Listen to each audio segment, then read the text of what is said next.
অদিতি আর অভ্রর মধ্যে বয়সের পার্থক্য মাত্র 2 বছর। একসময় তারা ছিল হরিহর আত্মা। বৃষ্টিতে একসাথে ভিজেছে, রাতের অন্ধকারে ভূত দেখার ভয়ে একে অপরের হাত ধরেছে। অভ্র অদিতির কাছে ছিল শুধু বড় ভাই নয়, এক নির্ভরতার প্রতীক। কিন্তু গত 2 বছর ধরে তাদের সম্পর্কের সুর পাল্টে গেছে। একটি সূক্ষ্ম অদৃশ্য দেওয়াল যেন তাদের মাঝে উঠে দাঁড়িয়েছে। অদিতি এখন 21 বছরের তরুণী, সদ্য কলেজে পা দেওয়া, আর অভ্র 23 বছরের আত্মবিশ্বাসী যুবক, ফাইনাল ইয়ারের ছাত্র। এই সময়ে এসে অদিতির মনে হতে শুরু করেছে অভ্রর দৃষ্টি যেন আর আগের মতো নেই। তার দিকে অভ্রর তাকানোটা যেন হঠাৎ করেই ভারী, নিবিড় এবং অর্থবহ হয়ে উঠেছে। প্রথম ঘটনাটি ঘটেছিল গত শীতকালে, যখন সবাই মিলে রাতে ছাদে পিঠা খাচ্ছিল। অদিতি উল সোয়েটার পরেছিল, চুলগুলো খোলা। সে যখন কথা বলছিল তখন অভ্র তার দিকে এক দৃষ্টিতে তাকিয়েছিল। সাধারণত ভাইয়ের তাকানো এমন হয় না, সে হয়তো হাসে বা টিপ্পনি কাটে, কিন্তু সেদিন অভ্রর চোখে ছিল এক নীরব স্থিরতা, যা অদিতির শিরদাঁড়া বেয়ে এক শীতল স্রোত বইয়ে দেয়। সে অস্বস্তি নিয়ে দৃষ্টি সরিয়ে নেয়, তাকেই দেখল। একসাথে টিভিতে সিনেমা দেখার সময় যখন অদিতি একটু আলসেমি করে সোফায় গা এলিয়ে দিত, অভ্রর চোখ বারবার তার দিকে ঘুরত। খাবার টেবিলে, পড়ার টেবিলে, সব জায়গায় সেই দৃষ্টি তাকে অনুসরণ করত। এই দৃষ্টিতে কোনো স্পষ্ট ইঙ্গিত ছিল না, কোনো শারীরিক স্পর্শ বা সরাসরি আক্রমণ ছিল না, কিন্তু অদিতির মন তাকে বারবার বলতো, এ দৃষ্টি স্বাভাবিক নয়। এ যেন পরিচিতের আড়ালে থাকা এক অচেনা অনাকাঙ্ক্ষিত আগ্রহ। অদিতি ভেতরে ভেতরে গুটিয়ে যেতে শুরু করল। তার হাসি খুশি প্রাণবন্ত স্বভাব ম্লান হয়ে গেল। অভ্রর উপস্থিতি তার কাছে হয়ে উঠল এক পীড়াদায়ক চাপ। সে অভ্রকে এড়িয়ে চলতে শুরু করল, একসাথে ছাদে যাওয়া বন্ধ করল, তার অনুপস্থিতিতে ঘরে ঢুকতে শুরু করল এবং ভাইয়ের সামনে পোশাক বা আচরণে অত্যন্ত সচেতন হয়ে উঠল। একদিন দুপুরে অদিতি পড়ার ঘর থেকে বেরোচ্ছিল। করিডোরে অভ্র তার পথ আটকাল। দাঁড়া অদিতি, অভ্র বলল। অদিতি কেঁপে উঠল। কি হয়েছে দাদা? সে অভ্রর চোখে চোখ রাখতে পারছিল না। অভ্র বলল, তুই আজকাল আমাকে কেন এড়িয়ে চলছিস? এর পরে এই দৃষ্টি যেন অভ্রর নিত্য সঙ্গী হয়ে উঠল। ঘরে যখন অদিতি জামা পরিবর্তন করে বের হতো, দেখত অভ্র বারান্দায় দাঁড়িয়ে আছে, যেন সদ্য আমার সঙ্গে আগের মতো কথা বলিস না কেন? তুই কি আমার উপর রেগে আছিস? অভ্রর কণ্ঠে ছিল এক গভীর বিষণ্ণতা। অদিতির মনে হল অভ্র যেন তার মানসিক দূরত্বটা বুঝতে পেরেছে, কিন্তু এর কারণটা জানে না। এই মুহূর্তে অদিতির মনে শত কথা ভিড় করল, তার সন্দেহের কথা, তার অস্বস্তির কথা, সেই ভারী দৃষ্টির কথা, কিন্তু সে কোনো কথাই বলতে পারল না। না, কিছু না, অদিতি দ্রুত বলল। আসলে আমার পড়া নিয়ে চাপ চলছে, আমি এখন যাই। সে প্রায় দৌড়ে সেখান থেকে সরে গেল। অভ্র সেখানেই হতবাক হয়ে দাঁড়িয়ে রইল। অভ্রর দিক থেকে কোনো স্পর্শের প্রচেষ্টা ছিল না, কোনো সরাসরি শারীরিক ইঙ্গিতও ছিল না। গল্পটি সম্পূর্ণভাবে অদিতির মানসিক প্রেক্ষাপটে তৈরি হচ্ছিল। তার মন এক গভীর সংশয় আর আতঙ্কে জর্জরিত হয়ে গিয়েছিল, যেখানে একটি সরল দৃষ্টিও তার কাছে ভয়ঙ্কর ইঙ্গিত বলে মনে হতো। এই ভুল ধারণাটি তাদের সম্পর্কের মাঝে দেওয়াল তৈরি করছিল। অদিতির সন্দেহ যত বাড়তে লাগল, তত সে নাটকীয় উপায়ে অভ্রর থেকে নিজেকে লুকিয়ে রাখতে শুরু করল।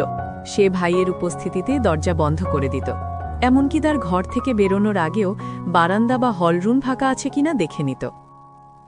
একদিন রাতে বাইরে প্রবল ঝড় শুরু হলো। তাদের বাড়ির পুরনো জানালার একটি পাল্লা দড়িতে বাঁধা ছিল, ঝড়ে সেটি খুলে ঝনঝন শব্দ করছিল। মা বাবা পাশের ঘরে ঘুমোচ্ছেন। অদিতি ভয়ে চোখ বন্ধ করে রইল। ছোটবেলায় এমন সময়ে অভ্র সবসময় তার পাশে এসে বসত, শক্ত করে হাত ধরে বলতো, ভয় নেই। কিন্তু আজ অভ্রর ঘরে বাতি জ্বলছে। অদিতি অনেক সাহস করে অভ্রর দরজায় টোকা দিল। দাদা। অভ্র দরজা খুলে তাকালো। তার চোখে সেই একই নিবিড়তা। কি হয়েছে, ভয় পেয়েছিস? অভ্র শান্ত গলায় জিজ্ঞেস করল। অদিতির মনে হল অভ্রর এই শান্ত স্বরেও যেন অন্য কোনো উদ্দেশ্য লুকিয়ে আছে। সে দ্রুত নিজেকে সামলে নিয়ে বলল, হ্যাঁ, জানালাটা ওই পুরনো জানালার পাল্লাটা খুব শব্দ করছে, তুমি একটু দেখে দেবে? অভ্র কিছু না বলে দ্রুত মায়ের ঘরের দিক থেকে একটি শক্ত দড়ি নিয়ে বেরিয়ে গেল। অদিতি তার ঘরের দরজা সামান্য ফাঁক করে দেখল অভ্র বারান্দায় গিয়ে ঝুঁকে পড়া অবস্থায় জানালার পাল্লাটা ঠিক করছে। সেই মুহূর্তে অদিতির মাথায় এক ভয়ঙ্কর চিন্তা এলো। তার মনে হল অভ্র হয়তো ইচ্ছাকৃতভাবে জানালার দড়িটা দুর্বল করে রেখেছিল, যাতে এই রাতে সে ভয় পেয়ে তার কাছে আসে। তার সরল অনুরোধটিও হয়তো অভ্রর জন্য এক সুযোগ। এই চিন্তাটি অদিতির ভেতরে স্থায়ীভাবে এক ভয়ের জন্ম দিল। সে দ্রুত দরজা বন্ধ করে দিল এবং ভেতরের দিক থেকে চাবি লাগিয়ে দিল। বাইরে তখন ঝড় থেমে গেছে। অভ্র ফিনে এসে দেখল অদিতির ঘরের দরজা বন্ধ এবং ভেতরের দিকে ছিটকিনি দেওয়া। সে দরজায় টোকা দিল। অদিতি, ঠিক করে দিয়েছি, আর ভয় পাবি না, অভ্র বলল। অদিতি কাঁপা গলায় উত্তর দিল, হ্যাঁ ধন্যবাদ, আমি ঘুমিয়ে পড়েছি। অভ্র নিঃশব্দে ফিরে গেল। সে বুঝতে পারল না তার সামান্য সাহায্য অদিতির মনে কি গভীর সন্দেহ সৃষ্টি করল। নাটকীয় ক্লাইম্যাক্স। পূজার ছুটিতে সবাই মামার বাড়ি গেল। অভ্র আর অদিতি এক ঘরে শুত। অদিতি কিছুতেই রাজি ছিল না, কিন্তু মা বাবাকে কিছু বোঝাতেও পারল না। রাতে অদিতি লেপ মুড়ি দিয়ে চুপ করে শুয়ে রইল। অভ্র তখনও ল্যাপটপে তার প্রজেক্ট নিয়ে কাজ করছে। একসময় অভ্র বাতি নিভিয়ে শুয়ে পড়ল। ঘরের মধ্যে শুধু জানালার ফাঁক দিয়ে আসা চাঁদের আলো। মিনিট 5 পর অদিতি অনুভব করল কেউ তার দিকে স্থির দৃষ্টিতে তাকিয়ে আছে। অদিতি প্রায় চিৎকার করে উঠতে যাচ্ছিল, কিন্তু নিজেকে নিয়ন্ত্রণ করল। সে আস্তে করে লেপের আড়াল থেকে মুখ বের করে দেখল অভ্র তার দিকে ফিরেই শুয়ে আছে এবং তার দিকেই তাকিয়ে আছে। তার চোখ সামান্য খোলা, সে যেন গভীর কোনো চিন্তায় মগ্ন। অদিতি এইবার চূড়ান্ত আতঙ্কিত হল। তার সব সন্দেহ যেন সত্যি হতে চলেছে। সে কাঁপা কাঁপা গলায় বলল, কি দেখছো দাদা? অভ্র যেন চমকে উঠল। সে চোখ বন্ধ করে নিজেকে সামলে নিয়ে বলল, কিছু না, ঘুম আসছে না, তাই ভাবছিলাম। অভ্র পাশ ফিরে শোয়ার চেষ্টা করল, কিন্তু অদিতির মানসিক চাপ এত বেড়ে গেল যে সে আর এক মুহূর্ত সেখানে থাকতে পারল না। সে লেপ ফেলে উঠে বসল। আমি অন্য ঘরে যাচ্ছি, সে বলল। কেন? অভ্র দ্রুত উঠে বসল।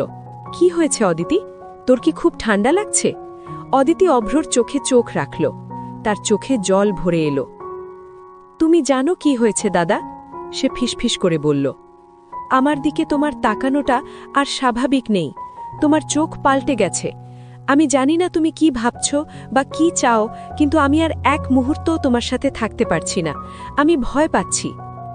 অদিতি কথাগুলো বলেই প্রায় দৌড়ে ঘর থেকে বেরিয়ে গেল এবং বাইরের বারান্দার ঘরে আশ্রয় নিল। অভ্র সেখানে স্তব্ধ হয়ে বসে রইল। তার মনে যেন কোনো এক ভূমিকম্প হয়ে গেল। পরের দিন মামার বাড়িতে এক চাপা উত্তেজনা বিরাজ করল। অভ্রর মুখ থমথমে, আর অদিতি সারা দিন তাকে এড়িয়ে চলল। বাবা মা কিছু জিজ্ঞেস করলে অদিতি শুধু বলল তার শরীর খারাপ লাগছে। সন্ধ্যার দিকে অভ্র একাই বারান্দায় গিয়ে বসল, যেখানে অদিতি আগের রাতে শুয়েছিল। কিছুক্ষণ পর অদিতি সেখানে এলো। অদিতি, বস, অভ্র শান্ত গলায় বলল। আমার সাথে কথা বলতেই হবে, কারণ তুই গতকাল রাতে যা বলেছিস তা আমার জন্য খুব কষ্টের। তুই আমাকে ভুল বুঝছিস, আর সেই ভুল বোঝার কারণটা আমাকে জানতেই হবে। অদিতি প্রথমে চুপ করে রইল। তারপর সে আস্তে আস্তে তার মনের সব কথা, সেই ভয়, সেই সন্দেহ, সেই অস্বস্তিকর দৃষ্টির কথা অভ্রকে খুলে বলল। আমি জানি তুমি আমাকে স্পর্শ করনি, অদিতি শেষ করল, কিন্তু তোমার তাকানোটা, তোমার উপস্থিতি, আমার মনে হয়েছে তুমি আমার উপর এক অনাকাঙ্ক্ষিত নজর দিচ্ছ। তুমি জানো না আমি গত 2 বছর ধরে কি মানসিক চাপে আছি। অভ্র স্থির হয়ে শুনল। তার চোখ দিয়ে জল গড়িয়ে পড়ল। সে উঠে গিয়ে অদিতির পাশে বসল, কিন্তু সতর্ক ছিল যেন স্পর্শ না করে। শোন অদিতি, অভ্র ফিসফিস করে বলল, তুই যা ভেবেছিস তা একেবারেই ভুল। তোর ভয়টা আমি অনুভব করতে পারছি, কিন্তু আমি তার জন্য দায়ী হলেও তোর সন্দেহের কারণ নই। অভ্র কিছুক্ষণ চুপ থেকে একটি দীর্ঘশ্বাস ফেলল। আসলে 2 বছর আগে যখন তুই কলেজে ভর্তি হলি, তখন আমি একটি দুর্ঘটনার সাক্ষী হয়েছিলাম। আমার এক বন্ধু, তোর মতোই প্রায় দেখতে, একটি মারাত্মক মানসিক আঘাতের শিকার হয়। সে ঘটনাটি আমাদের পরিবারকেও জানিয়েছিল। তাকে তার এক দূর সম্পর্কের আত্মীয় ক্রমাগত মানসিক চাপ দিত, ঠিক এমনভাবেই, কেবল তাকানো, পিছু নেওয়া, কোনো স্পষ্ট শারীরিক কাজ নয়, কিন্তু সেই নিবিড় দৃষ্টি দিয়ে তাকে সবসময় অস্বস্তিতে রাখত। শেষ পর্যন্ত সেই বন্ধুটি কলেজ ছেড়ে দিতে বাধ্য হয়। অভ্রর গলা ধরে এলো। সেই ঘটনার পর থেকে আমি তোর দিকে তাকালেই ভয় পেতাম অদিতি। তোর দিকে যখন তাকাতাম তখন আমার মনে হতো আমার বন্ধুর মতো কেউ তোর দিকেও হয়তো এমনভাবেই তাকাচ্ছে। তুই কলেজে যাচ্ছিস, বড় হচ্ছিস, এই পৃথিবীতে খারাপ দৃষ্টির অভাব নেই। তাই যখনই তুই আমার সামনে আসতিস আমি তোর দিকে নিবিড়ভাবে নজর রাখতাম। তোর চোখে কোনো ভয় আছে কিনা, তোর আচরণে কোনো অস্বস্তি আছে কিনা, তোর কোনো বিপদ হচ্ছে কিনা তা বোঝার জন্য। আমি তাকালে মনে হতো হয়তো তোর চোখে আমি কোনো চিহ্ন দেখতে পাবো, কোনো বিপদ থেকে তোকে উদ্ধার করতে পারবো। আমার এই স্থির নিবিড় তাকানোটা কোনো অনাকাঙ্ক্ষিত আগ্রহ ছিল না অদিতি, এটা ছিল তোর প্রতি আমার প্রচণ্ড নীরব যত্ন এবং গভীর প্রেম।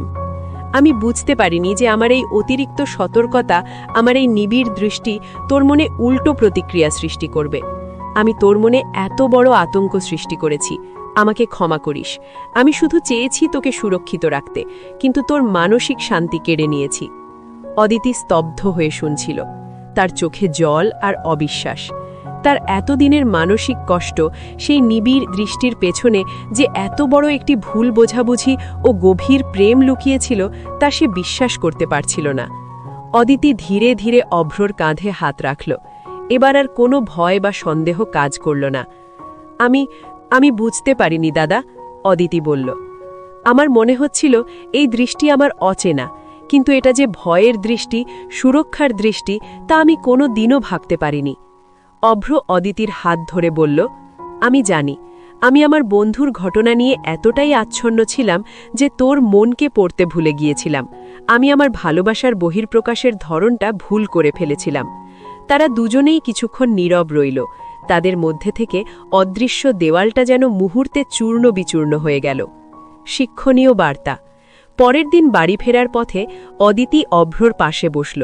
তাদের চোখে এখন কোনো অস্বস্তি নেই, শুধু ভালোবাসা আর পুনর্মিলনের এক গভীর শান্তি। অভ্র অদিতির দিকে ফিরে তাকাল। এবার সেই দৃষ্টিতে কোনো ভার ছিল না, ছিল শুধু স্বচ্ছতা এবং ভাইয়ের স্বাভাবিক ভালোবাসা। অদিতি, অভ্র বলল, এই ঘটনা থেকে আমাদের একটা বড় শিক্ষা নেওয়া উচিত। আমরা যখন কাউকে গভীরভাবে ভালোবাসি তখন প্রায়ই আমাদের মনের আসল উদ্দেশ্যটা তাকে বোঝাতে ব্যর্থ হই। হয়তো আমরা তাদের রক্ষা করতে চাই, কিন্তু সেই সুরক্ষার পদ্ধতিটা এমন হয় যে তারা উল্টো ভয় পেয়ে যায়। ভালোবাসার বহির্প্রকাশ যেন সবসময় সহজ, সরল আর স্পষ্ট হয়। অদিতি মাথা নাড়ল। আর একটা কথা, মানুষের দৃষ্টি সবসময় তার মনের কথা বলে না। যখন কোনো সম্পর্ক গভীর হয় তখন নীরবতা বা দৃষ্টির বদলে কথাবার্তা এবং স্পষ্ট যোগাযোগ স্থাপন করা দরকার। যদি তোর মনে কোনো সন্দেহ বা ভয় জাগে তাহলে কথা বলতে দ্বিধা করবি না দাদা, কারণ নীরবতা ভুল ধারণাকেই জন্ম দেয়। অভ্র হাসল। ঠিক বলেছিস, আজ থেকে আমাদের মধ্যে কোনো নীরব দেওয়াল থাকবে না। তারা দুজনে পরস্পরের হাত ধরল। দীর্ঘ 2 বছর ধরে জমে থাকা ভুল বোঝাবুঝির কালো মেঘ কেটে গেল এবং তাদের সম্পর্ক আবার নতুন করে সূর্যালোক দেখতে পেল। এবার তাদের বন্ধন আরও গভীর, আরও মজবুত হল, যা শুধু ভালোবাসার নয়, স্পষ্ট যোগাযোগের শক্তিতেও গাঁথা।